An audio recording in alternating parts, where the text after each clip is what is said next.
کہ جب جنت کے دروازے کھول دیے جاتے ہیں، جہنم کے دروازے بند کر دیے جاتے ہیں، اور شیطانوں کو قیدی بنا دیا جاتا ہے، ان کو قید کر دیا جاتا ہے، تو پھر برائی کیسے ہوتی ہے؟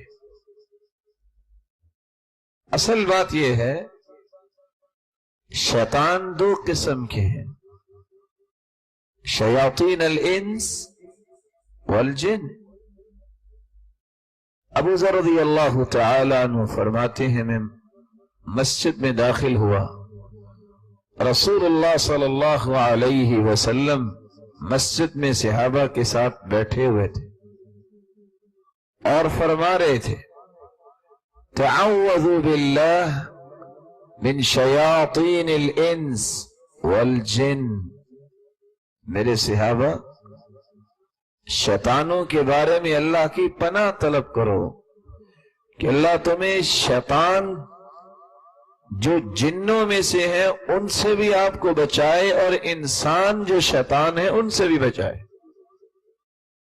ابو ذر رضی اللہ تعالی عنہ فرماتے ہیں، یا رسول اللہ صلی اللہ علیہ وسلم، اول الانس شیاطین، کیا انسانوں میں سے بھی کوئی شیطان ہوتا ہے؟ کہا، ابو ذر، آپ نے قرآن نہیں پڑھا؟ وَكَذَلِكَ جَعَلْنَا لِكُلِّ نَبِيٍّ عَدُوًّا شَيَاطِينَ الْإِنسِ وَالْجِنِّ يُوحِي بَعْضُهُمْ إِلَى بَعْضٍ زُخْرُفَ الْقَوْلِ غُرُورًا۔